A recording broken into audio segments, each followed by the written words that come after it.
All right. Any questions? All right, we're joined by head coach Mike Leach. Again, guys, if you'll put your name in the chat, I'll call on you and you can unmute your microphones.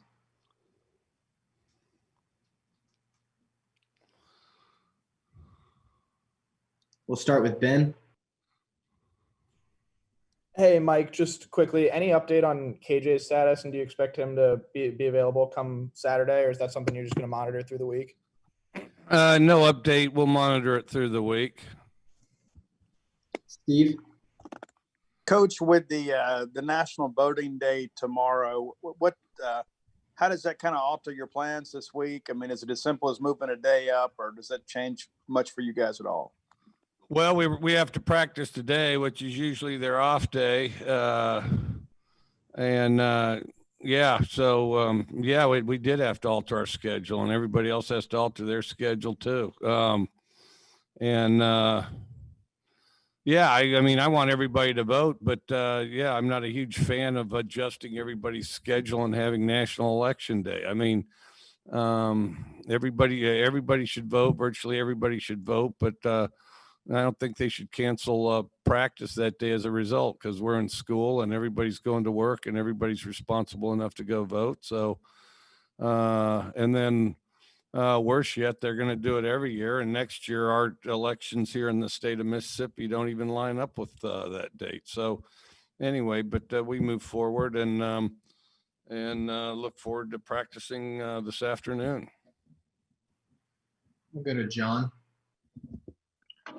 Hey, Mike, you mentioned having to execute better before. After watching the tape this weekend, do you see anything offensively that you think you guys can build on? And what's the main thing you guys are trying to improve? Obviously, execution is what you talked about, but anything more specific offensively? The biggest thing we have to build on is our youth and enthusiasm. I mean, we do have some enthusiasm behind these young guys that get to go out there and play early, and they're excited to be out there. And that's where people take the biggest strides is when they're freshmen and sophomores, and we need to do everything we can to help them take the biggest strides we can. I think those were the biggest positives. I didn't think anybody quit in the game. I do think that over time these guys will learn in off seasons. We need to log some off seasons in these guys, but.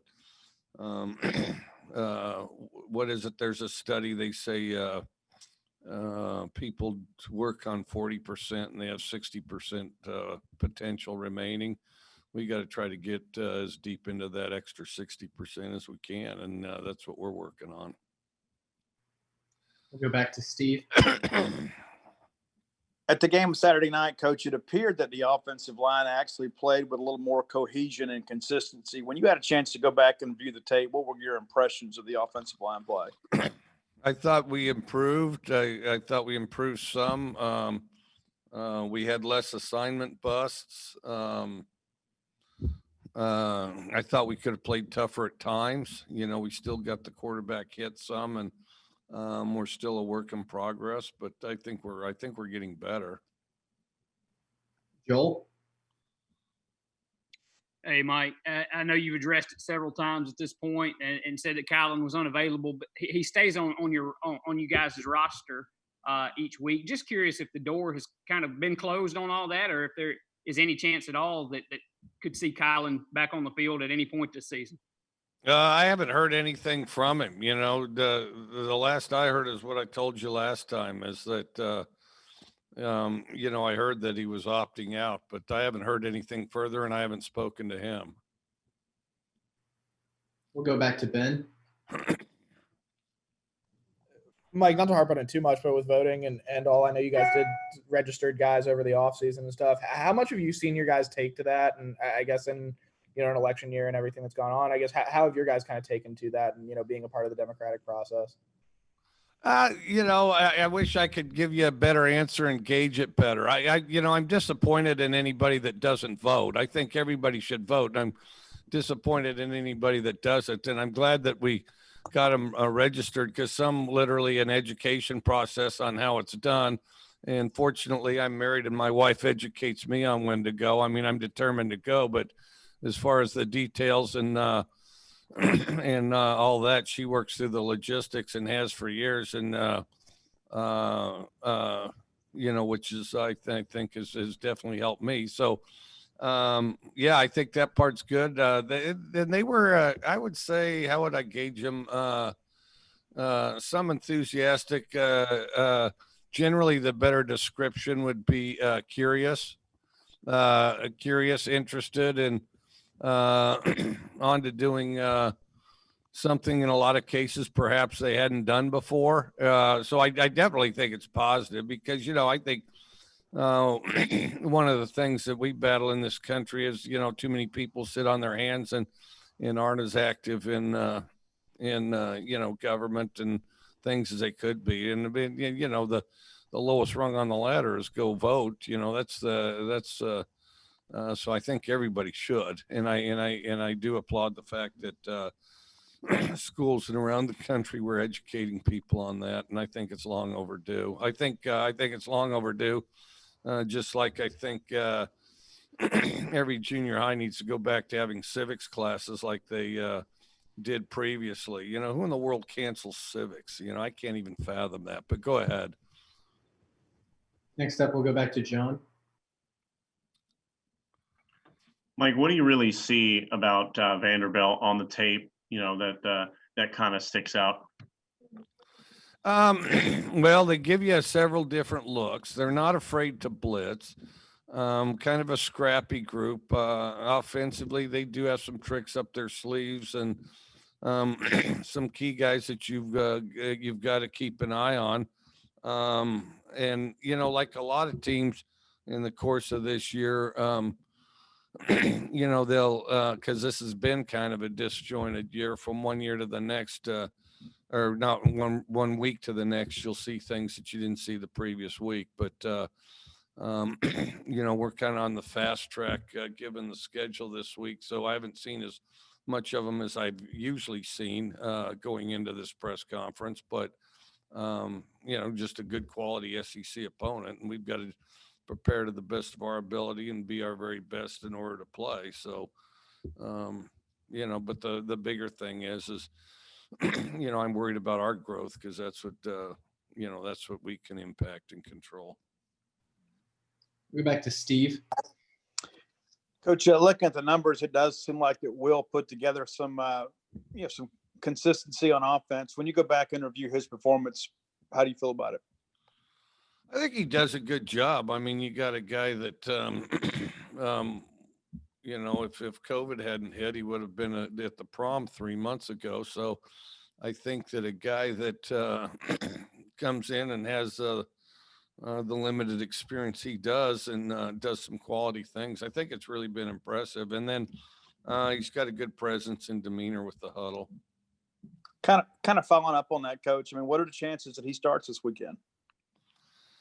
I'd say 50-50. That's what they were last weekend too. Next, we'll go to Gary. Coach, what keeps you encouraged about this team? I mean, what are you seeing that has you encouraged, and how have you encouraged players to really stick with it? I think the enthusiasm that our team has, and then also,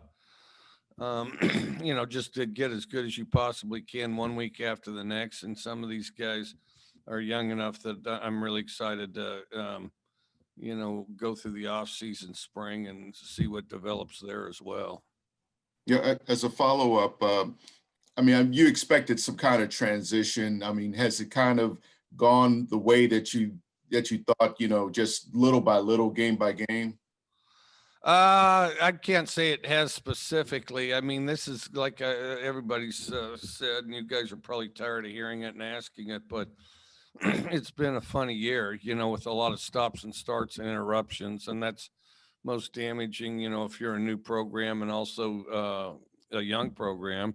But, we're thrilled to death that we have the opportunity to play. And to be perfectly honest, without, our conference and probably the ACC, they may not be even having football this year. So I'm thrilled to death that we get to play because our players definitely need the experience to develop both now and for the future. And, So I'm excited about that. But, get as much done as you can each day. Keep growing, keep getting better. I think the best is yet to come, but we want that to come as quickly as we can. And we do have an excited group, and they really do. One thing when players, when they graduate or when they leave, the thing they miss the most is the guys, is the locker room, and you can kind of feel that energy and growing more and more in ours too. We'll go to Tyler. Jaquavius Marks is a guy who's been a big part of the offense, especially with Kylan gone, but we saw him get banged up at the end of that game against Alabama. Do you expect to have him this week? And aside from his injury, how would you assess how he's played this year, his true freshman year? I expect to have him. I think he's played well. I think he's another guy that's kind of ahead of schedule, young guy that plays well at an early stage in his career. We'll go back to Joel. How would you kind of, I guess, evaluate your receiver play and the progression that maybe you've seen or not seen from that group the last few weeks? I would say below average. I think that, I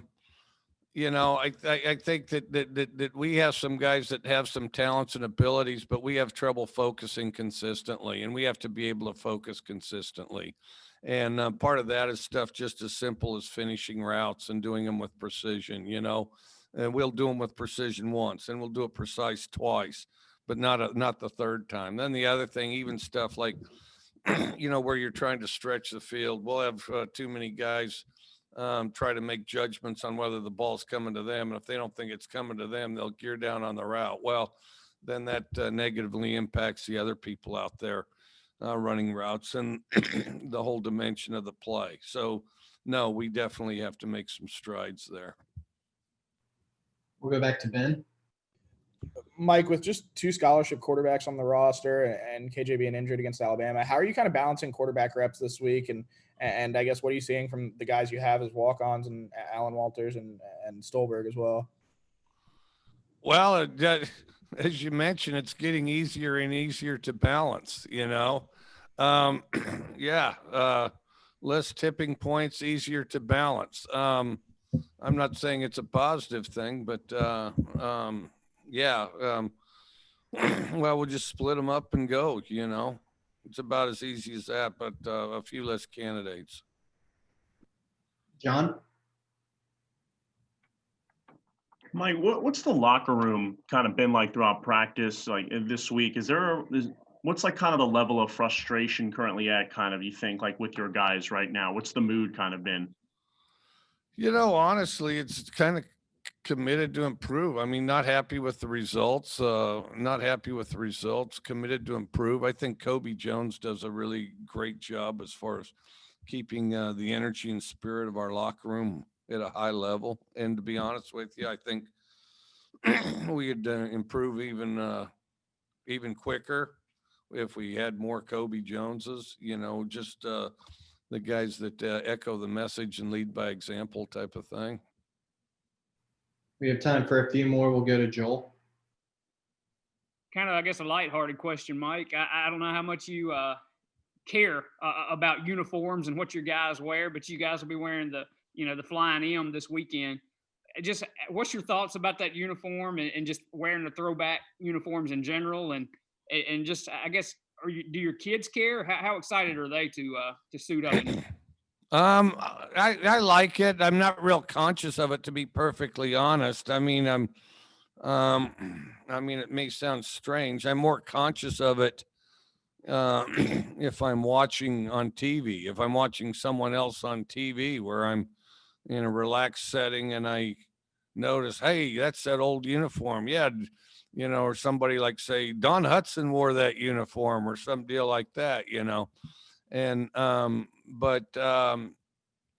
with regard to us, I'm kind of locked into what's going on, and I don't want to take any of the fun away from it, because I am in favor of wearing the throwback uniforms, because I think, remembering, your tradition or your past, I think is significant. But to be honest with you, I'm not very conscious of it. And uniforms, I've always like at Texas Tech, there was a big argument over the helmet. I went with the black helmet, and some of the people that wanted different colored helmets got upset, although most people wanted the black helmet.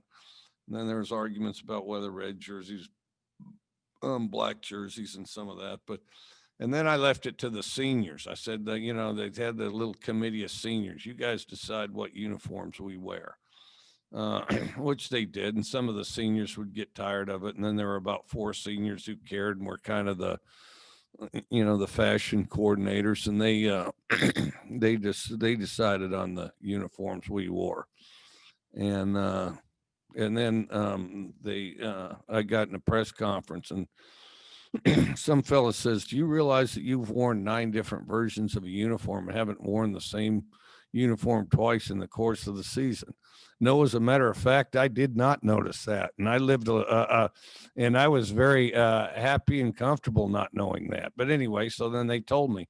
And so I was happy letting the seniors go ahead and pick it out. And then when I went to Washington State, Bill Moose, who was a former team captain, he was the AD, former team captain, and played at Washington State. Yeah, I mean, he just liked selecting uniforms. So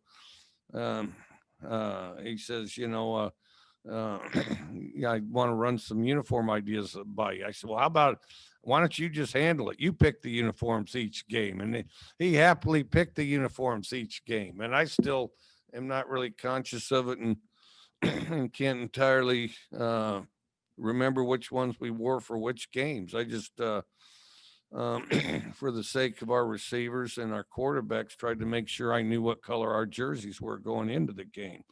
And then, here, to be perfectly honest, I don't know who selects the uniforms we wear here, but I am a completely satisfied customer with regard to the selections that we've had here up to this point, and I'm sure I will be Saturday. We got time for one more. We'll go to Daniel Black. Coach, you mentioned both Will Rogers and Jaquavius Marks today, both freshmen. Despite the struggles so far this season, how much encouragement do you have that some of the key contributors on this team so far are true freshmen in terms of building the future of this program? Well, it's great for the future. I mean, the hard part's now, Yeah, it's fantastic for the future. I mean, I don't have a roster in front of me, but, our second Z, young guy, our Y, young guy, both running backs, young guys, one of our quarterbacks, young guy, and then, JC guy at X, and young guy behind him. And then you go through the offensive line, 3 to 4 young guys, depending who's playing, and then one experienced guy. So, I mean, it bodes well for the future, but you scratch and claw right now. Now, the other good news is they're getting reps now that guys at other places wouldn't necessarily have, because they'd be playing behind somebody. And so, by the time they hit their junior year, they'll have, in some cases, 2 full years experience, All right. Thank you, Coach Leach. All right. Thanks. Coke and a smile.